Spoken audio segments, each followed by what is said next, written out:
and those who are joining the press conference virtually.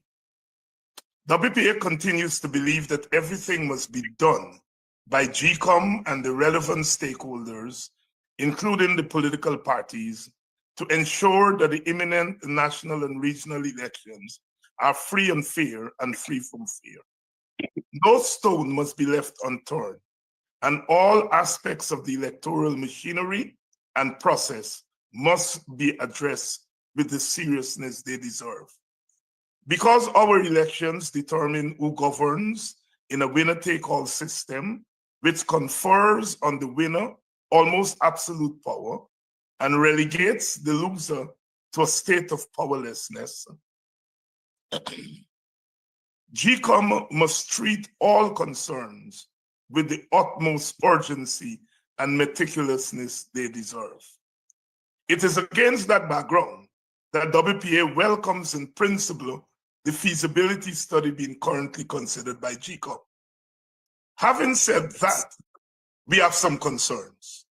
First, any serious feasibility study should have been prepared by an independent source rather than the chief election officer, who does not enjoy the confidence of the full commission and all of the political parties.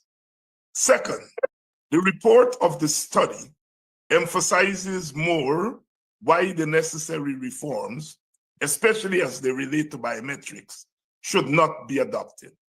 In particular, it cites cost, time constraints, and reliability of the proposed system as potential obstacles to their implementation. Third, while WPA feels that biometrics is an absolute necessity, we insist it must be part of a larger reform initiative, which must include, at a minimum, a clean voters list and an impartial GCOM machinery. It is a case of all or nothing.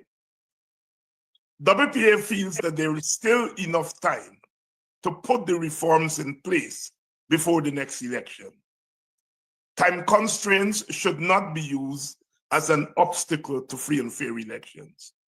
We note Vice President Jack Deo's public instruction to GCOM to put preparations in place by next August. The Vice President is out of order.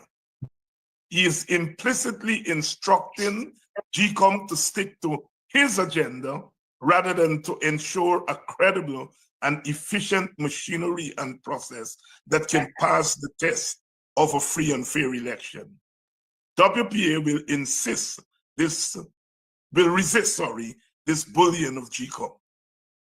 WPA calls on GCOM to exercise its constitutional autonomy and not to be bullied by the Vice President, his party, and the government. GCOM is not an arm of the PPP. Its responsibility is to the Constitution, the laws of the country, and the citizens of Guyana. Yeah. WPA supports all moves aimed at ensuring a fair, just, and credible process, including a delay of the elections as a last resort. We wish to remind the nation that the critical 1992 elections were delayed for almost 2 years to ensure that GCOM put in place the necessary reforms that were mandated by the all-party agreement brokered by President Jimmy Carter.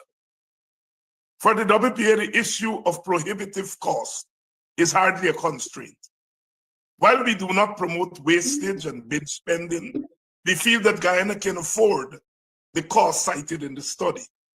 A government which spends money like a drunken sailor on its pet projects and wastes money on corrupt initiatives should not complain about spending on electoral integrity.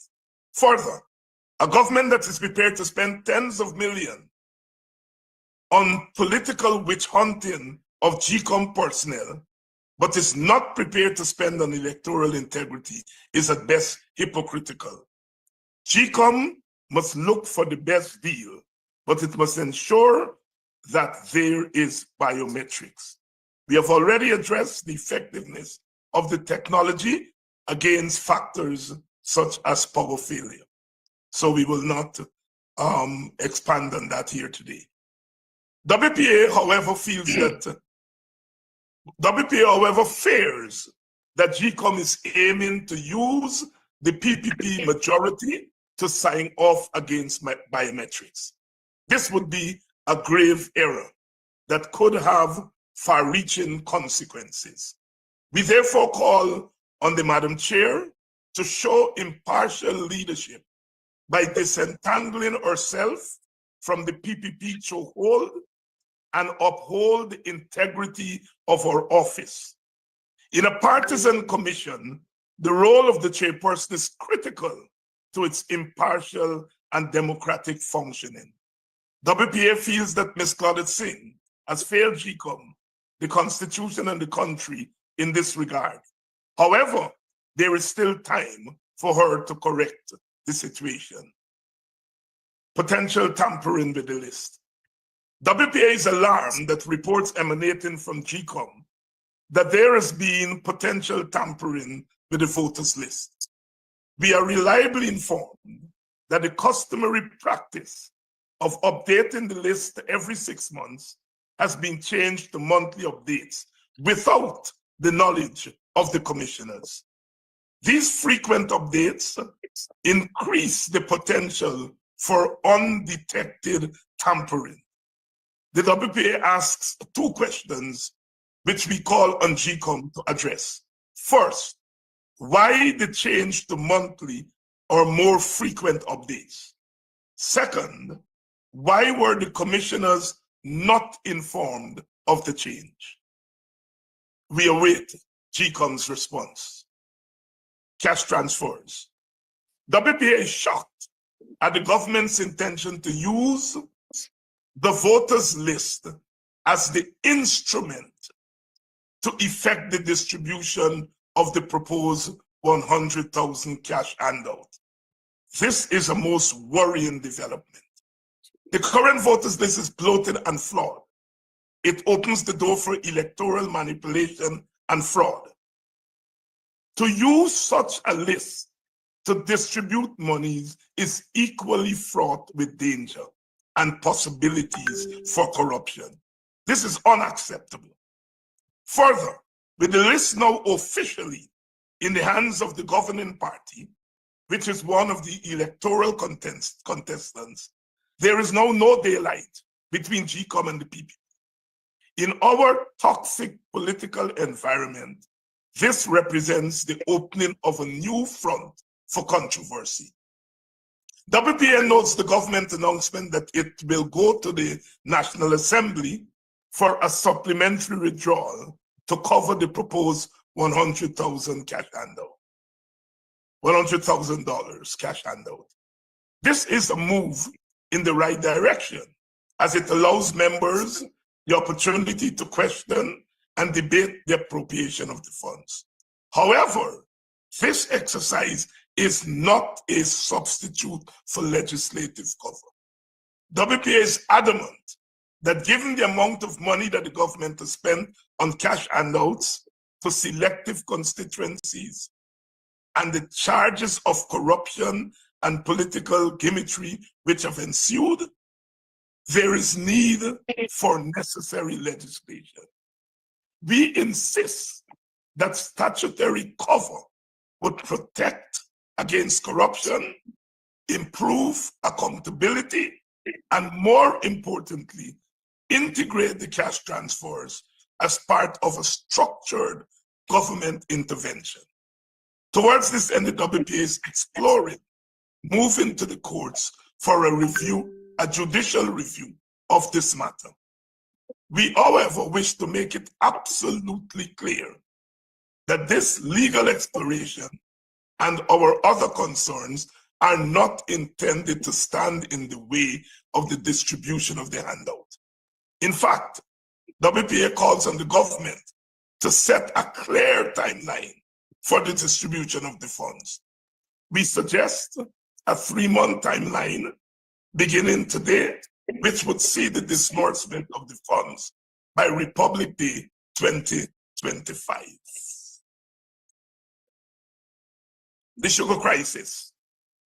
Since our last press conference, concerns over the state of the sugar industry have continued to engage the attention of the public. Stablic News' report on the woes at Albion Estate points to an industry in complete disarray. The woes of the industry are deeper than we have been led by the government to believe. In addition to the massive shortfall in production, the difference between cost of production and the selling price is stunning.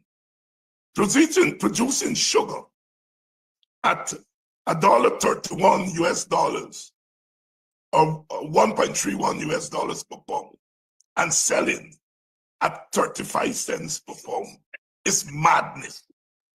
No amount of political spinning can justify losing $1 for each pound of sugar produced. WPA is also not amused by the government's silence on the matter. Jack Dio's citing of Gaisuko's autonomy is hypocritical. Nobody has been more vocal on the sugar industry than the vice president. His criminalization of the previous government's attempt to right-size the industry is well known. His haste to reopen closed estates is well known. His granting of relatively large cash handouts to sugar workers is well known. How can he now be silent on the swift decline in the fortunes of the industry over the last 4 years? Jack Dio and the government must take full responsibility for that decline. They have been the government for the last 4 years. I now turn it over to Professor Thomas for some elaboration on the issue of the sugar industry, and he would also deal with issues as they relate to energy. Professor Clive Thomas. Okay, David, I would have, before if they had asked me questions, in case they wanted to focus on particular things, but I make a couple of comments at the outset. First, and probably most important, all the areas that we covered today are fundamental to the political future of Guyana. Decom, sugar, energy, which I'm talking a bit about, are very fundamental to the future of Guyana. None of these problems can be solved by one period of government over the statutory period that is available for any single government. They all require an inter-party agreement, a national consensus, and the structure of governance that we have in Guyana going forward. As a small country, we have a number of things to do and build, which pass through different lifetimes of different governments. And we have to recognize that as upfront. We can't turn around the sugar industry in 4 years or 5 years. We can't solve the problem of GCOM in 4 or 5 years. We can't solve the problem of energy in 4 or 5 years. It will take several governments, and governments, if they are allowed to change, will therefore have a structure where, as part of the planning for government, they are allowed to collaborate in determining the course of development. All parties to the process will be allowed to collaborate in the way forward. I think unless that is done, we will find ourselves in a situation where we have to make 4 or 5 year decisions over things that would take 20 years, for example, to construct, or even 10 years. Even if they do that, it's still only half the lifetime of the construction period. So you need to have some foresight built into the process of governance. And I think that we should advance that position in our manifesto. It has been discussed. We have not come to a final agreement on it. But I think this should be our position, so that there's a collective political responsibility on the direction, form, shape, and pattern of performance on certain sectors of our life, areas of our life. And I think all three of these stand out as examples.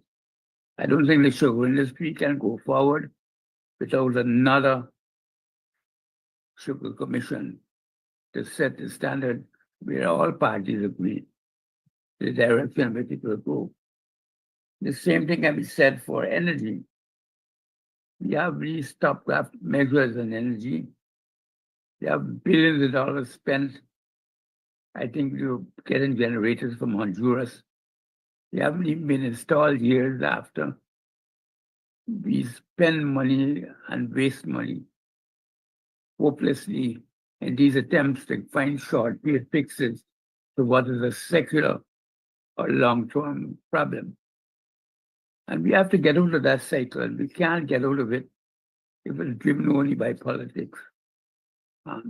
By politics, I mean a narrow party politics of the period. So I think that part of our manifesto should be a drive to sort of nationalize these efforts so that we work within a system of governance that makes sure that the performance and the capabilities of these sectors are always at the level that is desired by the country. Because when they don't work, they affect the national workings of the economy. The national political process depends on GCOM. You would never move forward unless GCOM is fixed. The national agricultural system, the basic framework under which we were developing before oil, will never be fixed unless we solve the problems with sugar. The same thing can be said for oil and gas. Our future, the possibilities of universal basic incomes, and all those things depend heavily on our ability to ensure that we take collective decisions on the use of the windfall. These don't have to go to the minutiae of actual government, day-to-day government, but certainly aligning the strategic plans going forward should be a collective responsibility of the political process in Guyana. And I think that we should support that recommendation. And I would point out at the press conference for public hearing.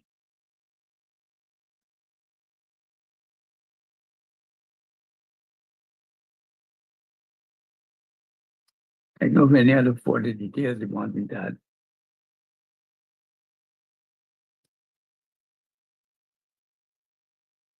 We're not hearing you, Kidaki.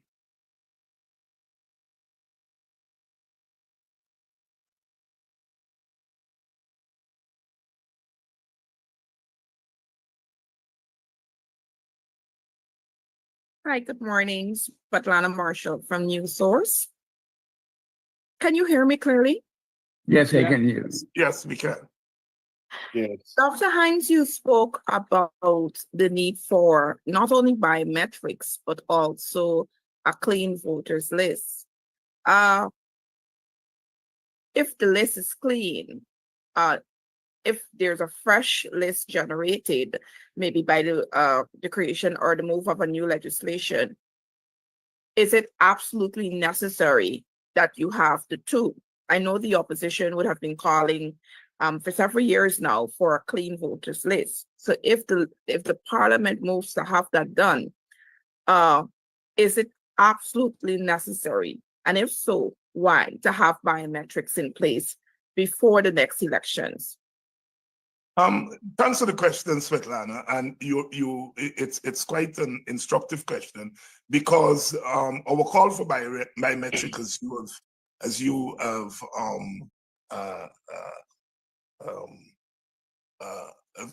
alluded to, is based on the fact that the voters list itself allows for voter impersonation, and so if we were to clean the voters list, a brand new voters list by house registration, then that narrows the possibility for voter impersonation. But we would also like to point to what the commissioners at GCOM and I dare say some of the observers the human element in all of this, so that you can have a clean voters list, but the human element can reach for manipulation still. And so a clean voters list with biometrics would be foolproof, well, almost foolproof, and to ensure that we cover as many bases as possible to ensure that there is little or no room for manipulation. You also said the WPA is not opposed to, as a last resort, having the elections delayed. By how long, like how many months, a year, 2 years? You referenced to 1992. What is a reasonable timeline, given what the opposition is asking for?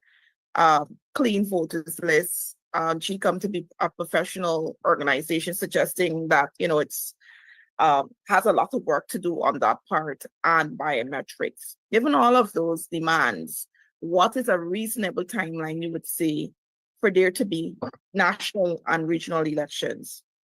Well, we would be guided by GCOM and GCOM's timeline, but we wouldn't want the elections, the delay, if it comes to that, we wouldn't want the delay to go beyond, let's say, a year. That would be too much. We are hoping that there is no need for a delay, but if as a short delay would allow for all the doubts, all the possibilities for manipulation to be taken care of, we are prepared to support that delay. We think a delay over a year would be too much. But in the end, we would be guided by GCOM's timeline. And within that period, do you think that's sufficient time to have constitutional reform? Because I know their constitutional reform commission has been formed, but do you think there is enough time to, because in the ruling, the High Court ruling that is often referenced to with respect to the voters list and the issue of residency, in order for that to be changed, I think there has to be some kind of constitutional reform. Do you think that is also sufficient time? Well, I don't think we need to get as far as constitutional reform, certainly not. No.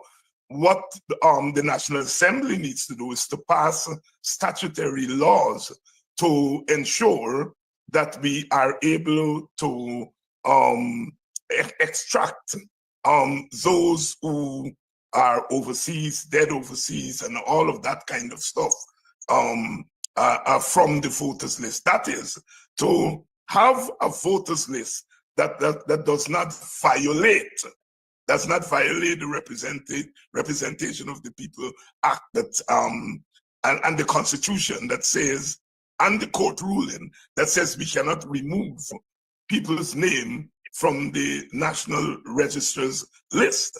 And so in order to get a voters list done properly without going against the ruling of the court, we have to go to the National Assembly for them to pass legislation to enable us to do that. And that can be done in short order.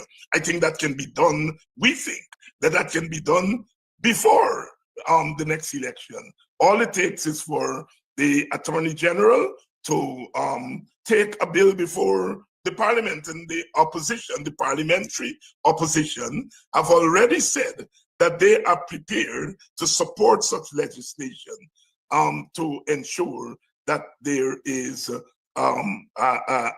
proper and clean voters list. So I don't think we need to move as far as constitutional reform. My final question is to Dr. Thomas, Thomas.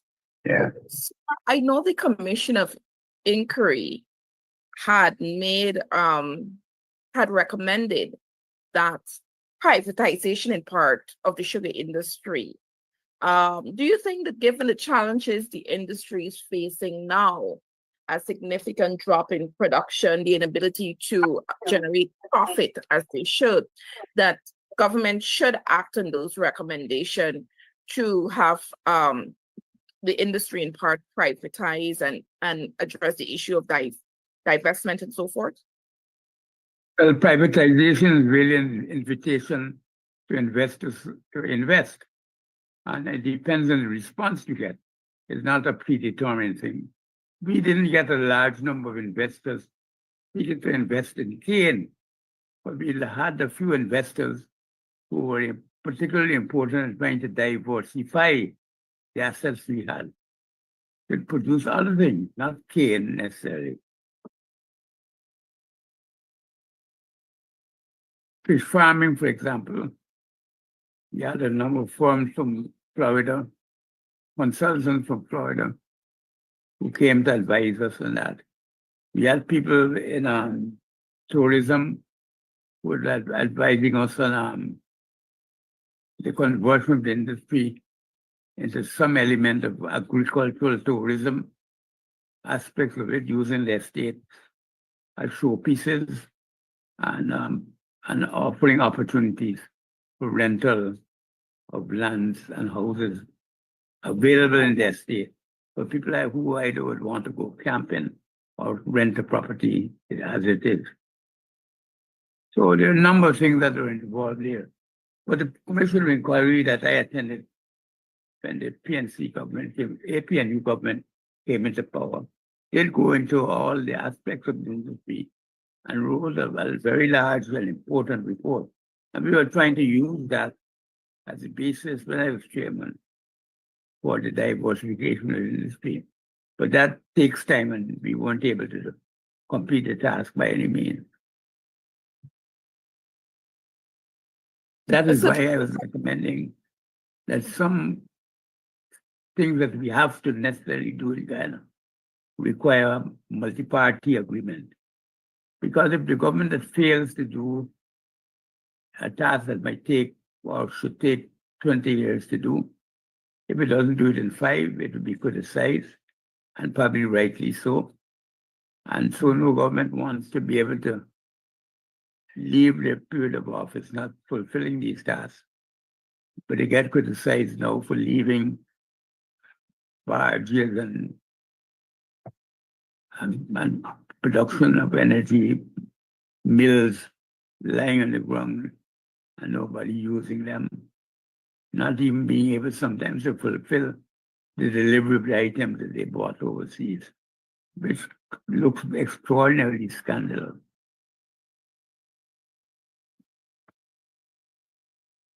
Thank you. But you see, there's a sort of participation has to be continuous. So you may have an elected government and they have the responsibilities that all governments do, but you also have an inter-party regulatory system where the parties agree a priori as a condition of the country, a requirement for the country, that they will cooperate in certain areas, as many countries do. Some of them emphasize in the areas of defense, foreign policy. But in Ghana, it has to go further than that because we're too small and we have too many absolutely large things that require time to put in place.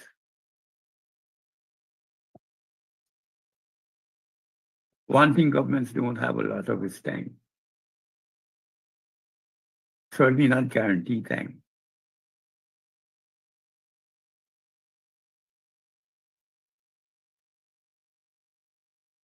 I hope that answers your point. Yes, Dr. Thomas, thank you so much. Yes, but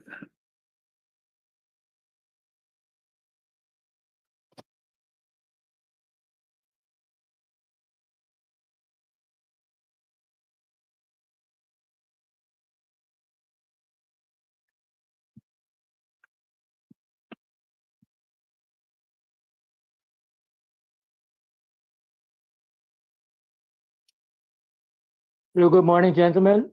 Mark DaCosta, Village Voice News. Can you hear me? Right? yeah, I can hear. Yes, we can. Dr. Hines, I have a question for you, sir. In your initial presentation, at the beginning of this press conference, you made a statement, GCOM is not an arm of the PUP. Later in your statement, you made several points, and then subsequently you said, based on those points, that there is no daylight between GCOM and the PUP.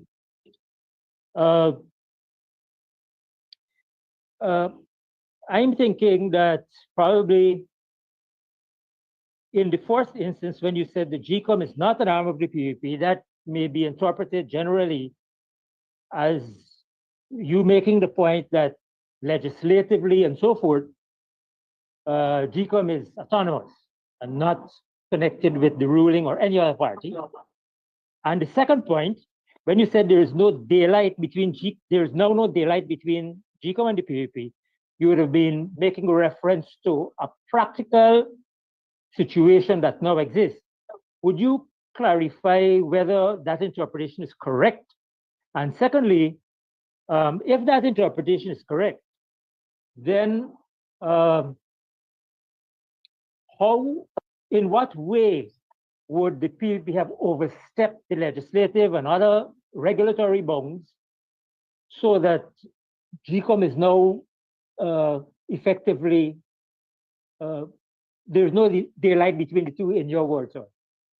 Well, if you remember, I said that the use by the government of the voters list to distribute the cash handout is unacceptable.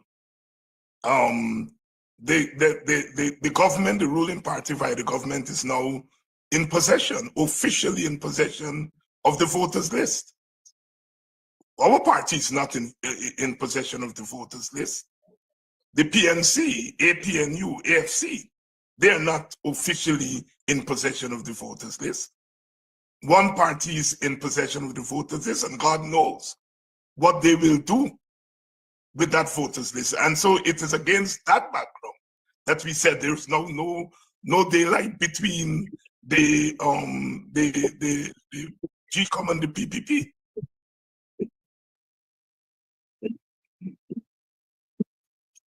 Can walk and chew gum at the same time.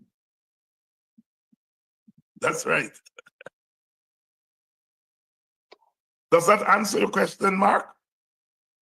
Yes, Dr. Hines, it does. Thank you very much, gentlemen.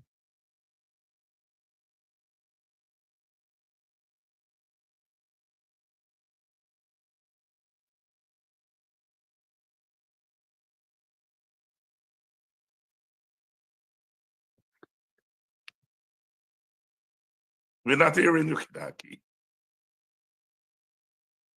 We weren't hearing you at all.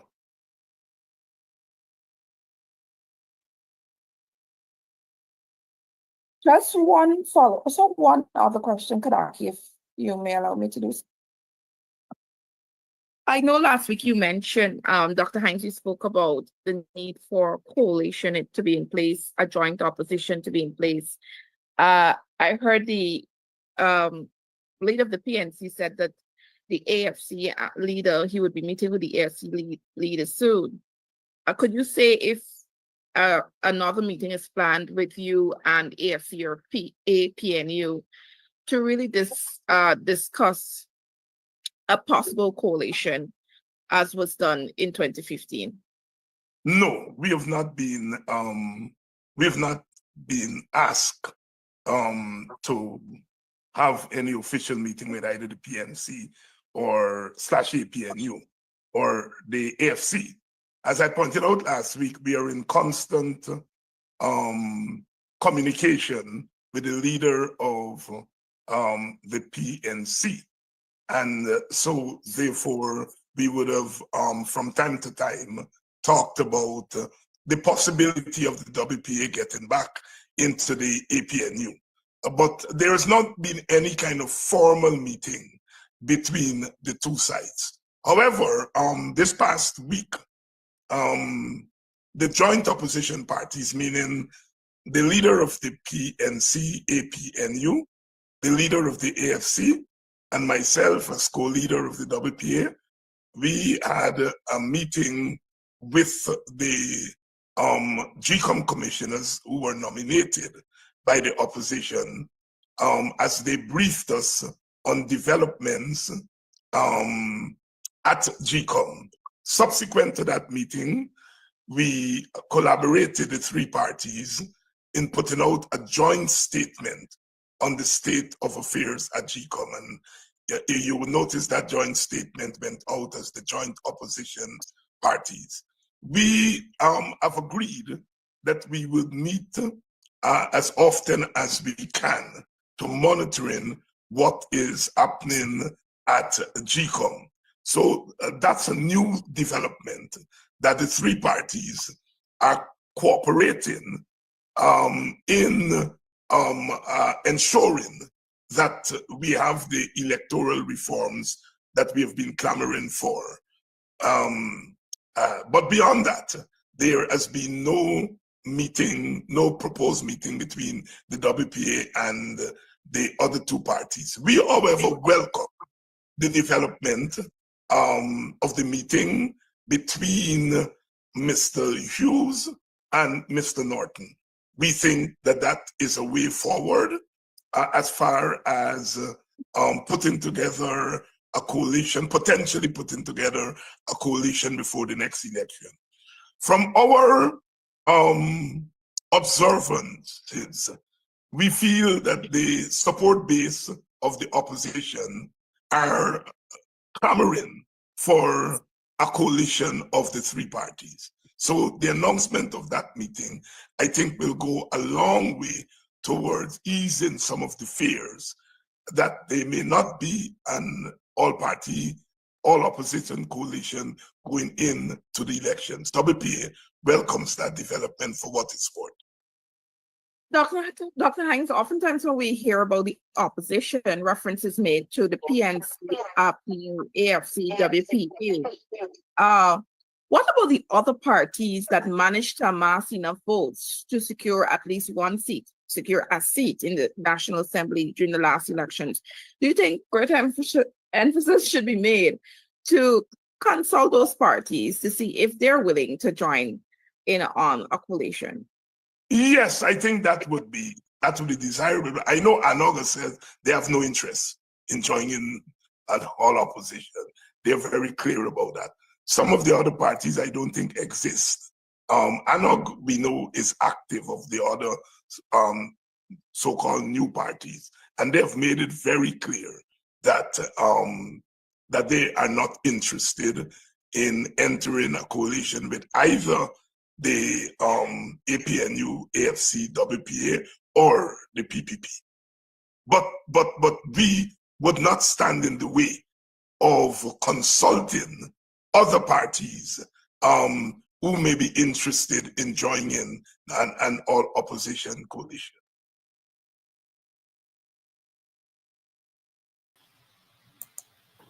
Hello and good evening and welcome to this evening's edition of Politics 101. We, of course, we were playing there the WPA press conference earlier today. As you would have noted, the WPA has now begun to hold weekly press conferences every Monday at 11 o'clock. And that has led to some more coverage and visibility for the party, especially in the conventional media. As you heard there, we discussed the state of GCOM.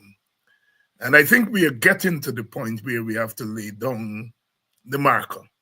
And that is that there can really be no credible election without a new brand voters list, biometrics, and an impartial GCOM.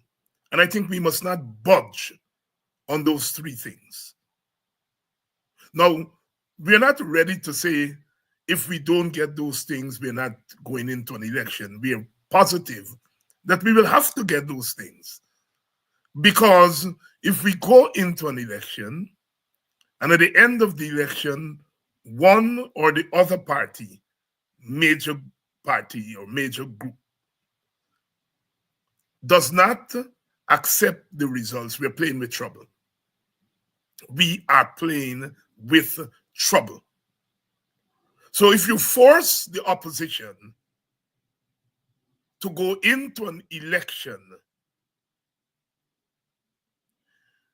that does not fit the bill of being free and fair, if you force us to go into that election against our will, and we go into that election and the results reflect manipulation because of the state of the electoral machinery, then our supporters would obviously not accept those results. So it means that we have to do everything. We have to get biometrics. We have to get a clean voters list and an impartial GCOM. And we have to up the ante tomorrow. There's going to be a demonstration in front of GCOM. If you are in Georgetown or nearby, please go out and join that demonstration. But we have to push. Jack Dio said that finally, after pushing back, he said that really he's not opposed to biometrics. All right, so far so good. But in addition to biometrics, we have to have a clean list. The clean list is the basis for any credible election, And we cannot continue with the GCOM where the GCOM chair is acting like a PPP commissioner. We have to meet the point where she does not change course, then we will have no choice than to clamor for her to vacate that seat. So we're up in the ante at GCOM. Clearly, the PPP is on the back foot. We are hearing that the census shows the PPP's base, meaning Indo-Guyanese, make up about 36% of the population. The Amerindian section of the population we are hearing has grown. We are hearing that the African Guyanese section has remained steady at around 30%, and that the mixed section has gone up. And we know that a lot of the people who consider themselves mixed really vote along with African Guyanese. So it is clear that the PPP is in trouble as far as believing that they have a built-in majority. That is no longer there. And they're doing everything. As you heard in the press conference this morning, that we have now learned that previously, as house registration is going on, not house, continuous registration, is going on. As they get the data, every 6 months, they will update the list. Recently, our commissioners found out that they're now updating, quote unquote, updating the list every month. They move from every 6 months to every month. And what is worse, is that they never informed the commissioners. The commissioners only found this out by chance. And when they ask why the change and why they were not informed, they could give no credible answer. Now, if you are going into that list, that database for that list, as regularly as they're now going in, there's a lot you can do. You can put names into that list without it being detected easily. So while you put in names of people who are legitimately registering in the continuous registration, you can also put other names there to pad the list even more. And we know that the people who are manning the list are they're partial to the PPP. They're partial to the PPP. So they've opened up another front for manipulation. That is why that list is not just about cleansing that list. We have to do away with that list. That list is stink, rotten.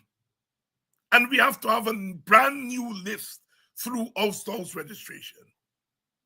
If you remember before the last election, they had started the house-to-house registration. And then they stopped it, saying that there's not enough time to finish house-to-house registration in time for the election. They went to court and stopped it. That is why the WPA is saying, look, if it means extending the election, the time for the election, a couple of months so that we can have house-to-house registration, we are prepared to support that. Because the PPP is doing everything to rig this election. Everything. And ultimately, the elections will be rigged through GCOM. And that is why it's important that we keep our eyes on GCOM like a hawk.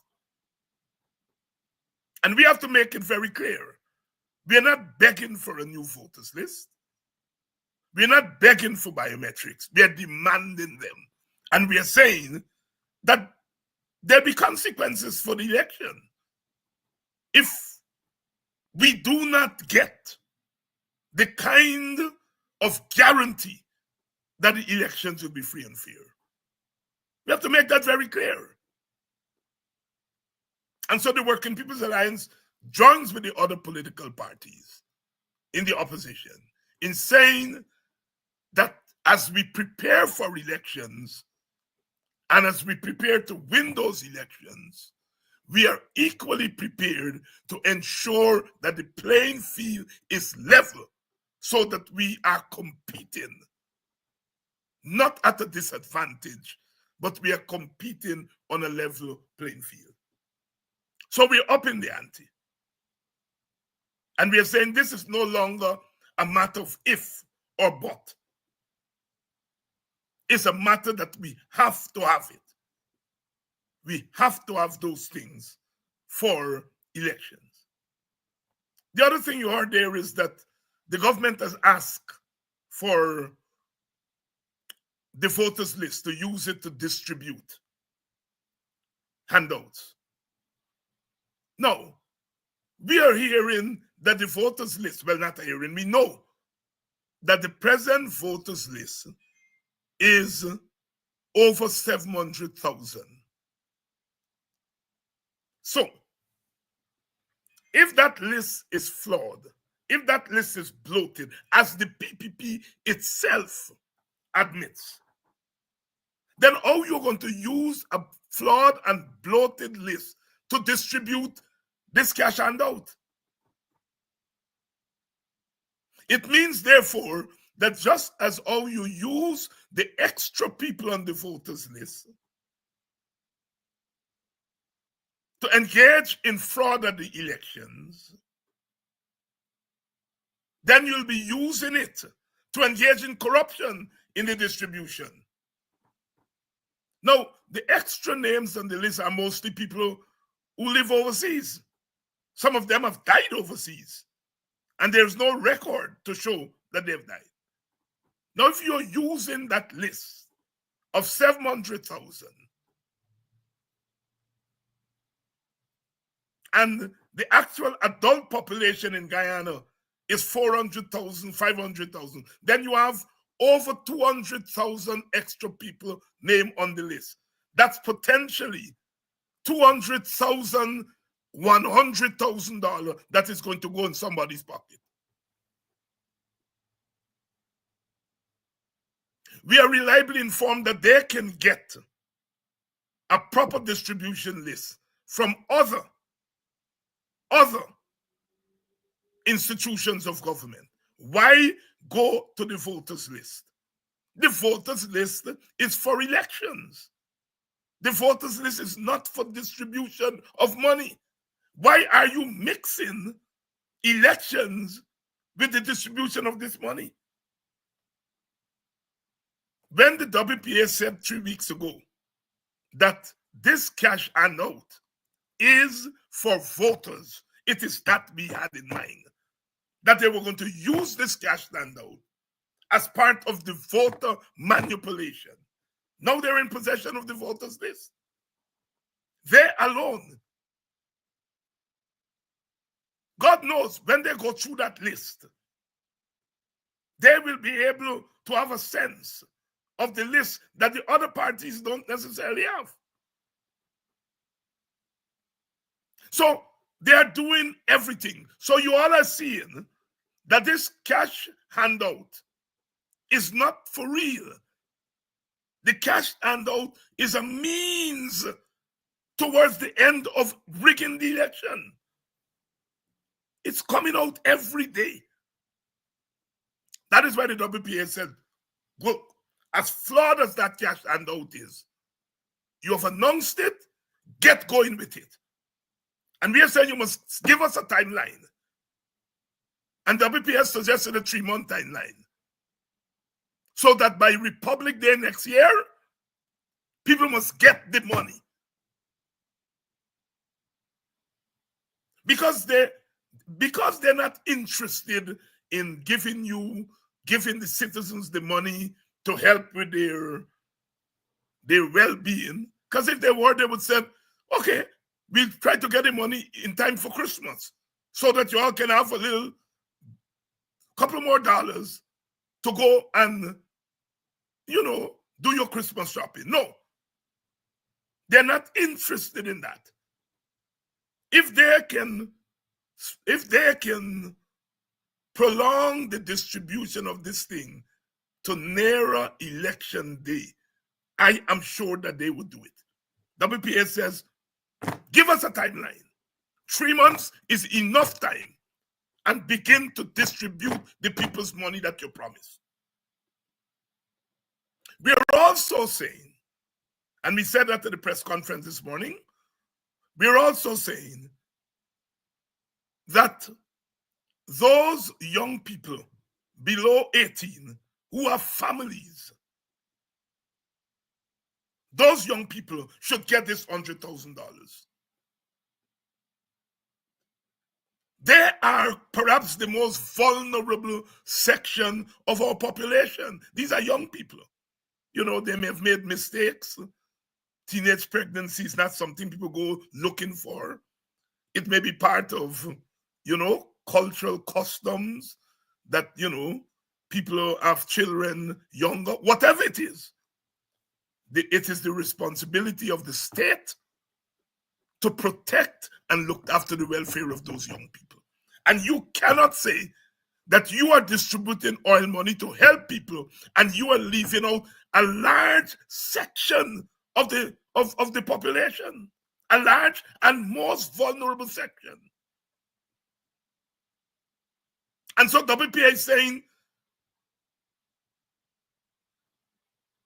call our bluff.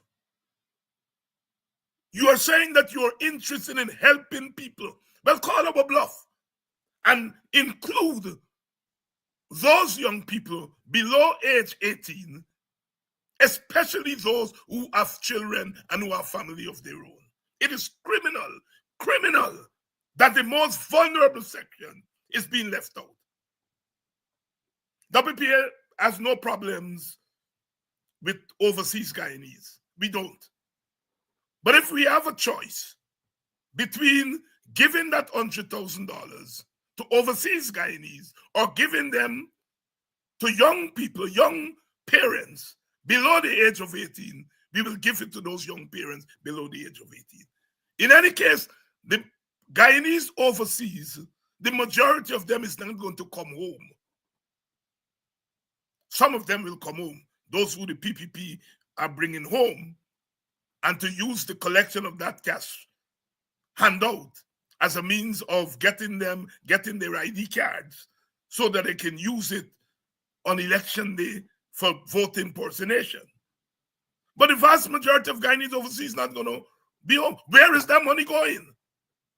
And so we are saying government must act. Put your mouth where the money is. Because you are saying you care so much for Guyanese. Well, the people who are most vulnerable are those young people. Call WPA's bluff and give them one way to start. Is that instead of saying you have to be 18 on the 1st of January 2023 or 2024, we are saying that it must be given to all Guyanese who turn 18 on or before December 31st, 2025. If you do that, you are going to be able to bring in some of those young people with families. You're not going to be able to capture all of them, but you're going to be able to capture some of them. So the best case scenario is to include, probably reduce it now to, 15, 16 years, whatever they do. But they can go to the census, and the census will tell them how many of these young families, young people, they are who are families. They can go to the census and get that information. But these young people cannot be left out. You're giving a little small piece, and you're saying you care, yet those who need the care most, you're leaving them out. WPA says we are not leaving them out. And we are saying extend the net to include them, even if it means rescinding your promise that you will give it to overseas people. So we have thrown that challenge out. Sisters and brothers, we have to be proactive, and we have to ensure that we cover all bases. For us in the WPA, the questionnaire is not primarily your votes. Ultimately, we would glad for you to vote for WPA or vote for whatever coalition we are part of, ultimately. But our interest in cash transfer is not first an interest in vote. It's an interest in ending poverty. I was born in poverty. So many of us here were born in poverty. Some of us got out of extreme poverty a little bit earlier than others. But all of us were born in poverty. And all of us know that poverty is hell. Poverty is hell. All of us know stories about what our people, young women in particular, have to go through because of poverty. Young people, young women are forced to trade their pride, to trade their dignity in order to survive. And so our objective is to end poverty. End poverty. We feel if we end poverty, there's so much else that we're going to correct. If we end poverty, then we are giving our young people a chance to go to school. School dropout is about 50%. A child starts Form 1. By the time they get to write exam in Form 5, half of them drop out. And so when we are talking about how well we do at exams, we are forgetting that we are talking about only a subset of our young people. School dropout is a major problem. If you're going to reform education, we have to deal with school dropout. And so if we're able to reduce poverty, then we open up the possibility for more of our young people staying in school. A lot of our young people are dropping out of school because they have to help the family go on the road and sell, etc., etc. Some of them are dropping out because the parents are gone at nights, or women have to go and do watchman work. Leave young children, young girl children. You left them and gone during the day, they don't go to school and you don't know. So we feel that if we are able to deal with the question of poverty, we give our young people a chance. We are talking about university, free education for university. We welcome it. It's long overdue. But the very poor people are not going to be able to take advantage of that free education. Because the people who are going to be first admitted to UG are those who get plenty subject. And those who don't have plenty subjects, even if they're in school because the parents are not able to afford the plenty subjects, or because they don't have the kind of support to help them to get plenty subject, whatever it is, if you have 5 subjects C, XC, or whatever the name of the exams they do now, you are competing to get into UG with people who have 15 subjects and 10 subjects. And so you are not able to benefit from UG. If we get poverty out of the way, if we reduce and ultimately alleviate poverty, then we are giving poor people children an equal chance, an equal opportunity. We used to in the old days talk about equality of opportunity and equality of outcome. Now we have to talk about equality of condition. And there is no equality of condition. No equality of condition. The child who doesn't have access to internet at home does not have the same equal condition as the child who has access to internet. A lot of the homework now is online, internet. A few years ago, Coffee 250 did an experiment with what we call homework centers. Because we recognized that there were children who were coming home in the afternoon, parents are not home to help them with their homework. And homework make up for almost 50% of their grades. And so we set up these homework centers. Well, we had one there, I think, in Stanley Town on the West Bank. And we said, look, the children get out from school. Instead of going home, you come to the homework center. And you have tutors there. They're not there to do your homework for you. They're there to supervise you and to make sure you get your homework done.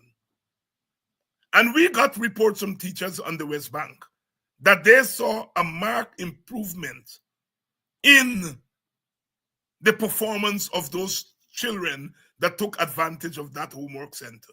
We eventually had to close it down because we couldn't raise the funds to keep it open because we needed to give the tutors a little stipend. A lot of the tutors were young people, young university students who weren't working, or retired teachers.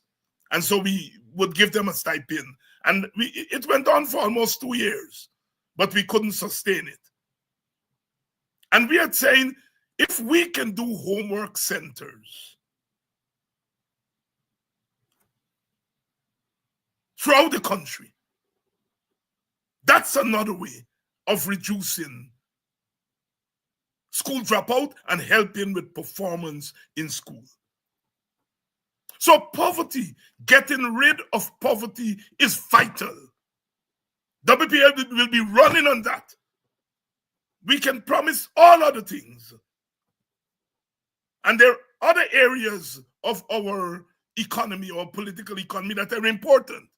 But we feel poverty, if you get rid of poverty, you solve some other problems or begin to solve those problems. And so we are campaigning on ending poverty. We are campaigning on ending poverty. It's a scourge. It's a scourge.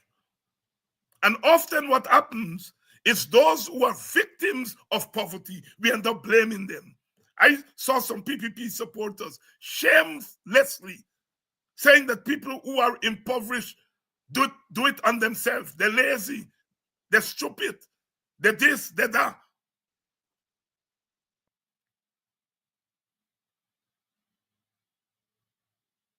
So we have a lot of work to do. The WPA is upping the ante.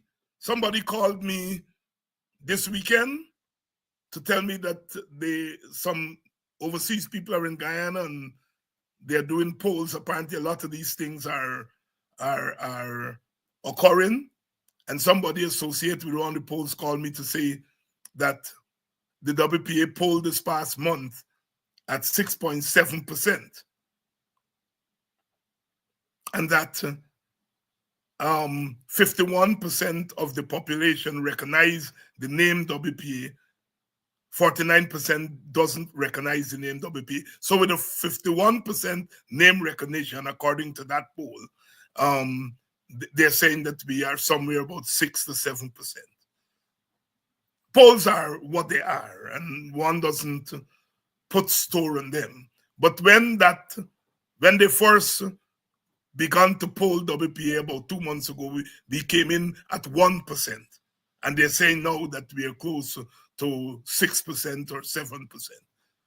I am just saying that not to say to you that because polls are, even if those polls are authentic, it's really a snapshot in time. But it tells you something, that the more we are out here, the more we continue to get our views across, the more people will respond. And we are not here to split votes. We are here to consolidate votes. We are not here to split opposition votes. We are here to what? Consolidate opposition votes. By the way, although the WPA had, they say, just a 51% name recognition, its presidential candidate, according to the poll, has a name recognition of 77%. So what those who didn't know of the party knows of the party's co-leader or presidential candidate, right? So you all have to help us. You all have to help us. Help us to get the word out. Help us to get our views out there. We are thankful for the press coverage that we have been getting in the last couple of weeks since we have started holding press conferences. We are grateful because it helps to get our message out there. But you all can help us. You all can help us. While I'm at it, let me just thank two lovely souls, Natalie, and Linda, who each month continues to send their little donations in. I don't like the idea of begging you all for donation because I think it gets in the way of the work that we have to do. But, you know, you all, this work calls for funding, money, and so on. And we know that you all are not big and rich, but you know, $10 or $20 or $25, you know, you multiply that by 20, you multiply it by 30, it helps us to pay the bills, it helps us to to help in getting our word out, to go into communities and so on and so forth. So I am making that appeal to you all, to slip in a little donation here and there. It's not mandatory, but it's necessary for us to continue to do the work and to continue to get out there and let our voices be heard. We have something to offer Guyana. We have something to offer Guyana. One of my teachers texted me 2 nights ago and said, well, finally, it's good to know that you have been promoted from executive member to co-leader and presidential candidate. And I can't wait to cast my vote for my student. I make that point, I give that anecdote to say that we have to learn the lesson that politics is also about the personal. Politics is also about connecting to people in their natural habitat. As I said, as you all know, I from a village that is a very Russian village. If those of you all old people know what Russian is, they're very Russian people, and in their own way, they have encouraged people like myself, encouraged us by pushing me to stop being shy and step forward. And we are doing that in small ways. We could do a better job at it, but we are doing that in small ways. But we need your support. If a pollster calls you and your preference is the WPA, let them know your preference is the WPA. One thing you all are certain is that in making WPA your first stop, we will take your vote and your preference into a larger coalition because we want to win. We want to win. So your vote or your preference to the WPA or the PNC or the AFC is really a first stop. Because by God's grace, if we go in as a coalition, all the votes go the same place. But what you will be doing is that you will be helping the WPA to raise its profile.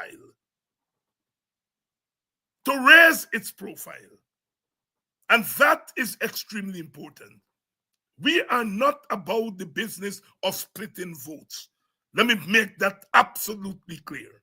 We would rather not be part of the process today rather than be part of it to split up opposition votes.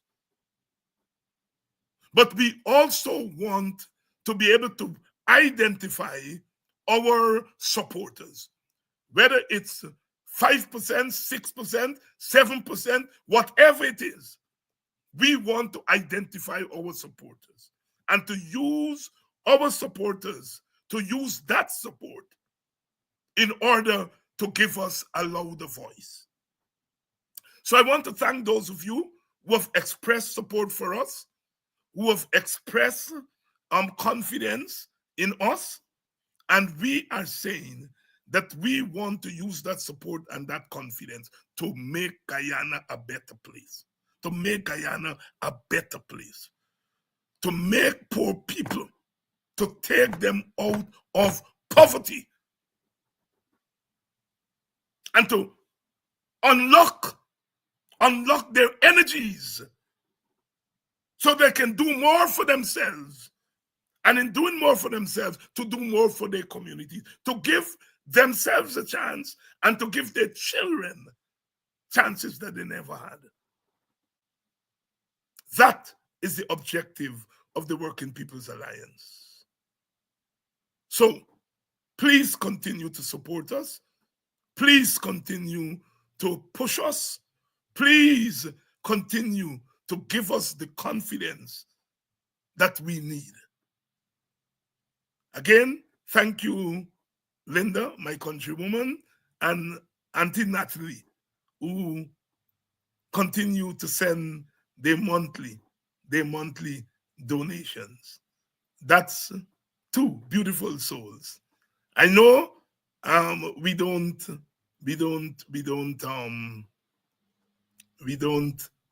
spend a lot of time soliciting donations, and so it's easy to forget.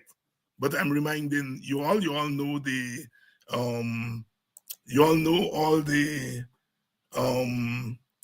all the digits and all that thing to where you have to send the cash app and so on and so forth. I'm looking for it here. Please help keep Politics 101 on social media and broadcast television. If you are in North America, please donate via Cash App or PayPal.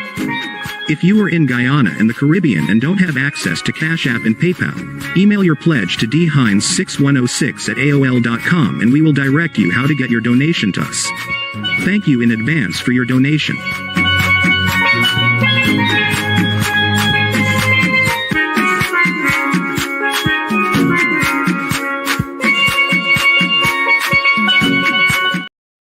Oh yes, and for those of you who are in Guyana, I think we do have this MMG story. I'm looking for the information here. I don't seem to have it here at my fingertips. I know it's somewhere here, but please send us your donation. Tomorrow night, Dr. Henry Jeffrey is going to be here. And you know that when Dr. Jeffrey comes on, it's going to be sparks. It's going to be sparks. So until tomorrow night, I say good night and love as always. Love as always. Without your love and our love, we're not going to get this thing done. Good night until tomorrow night.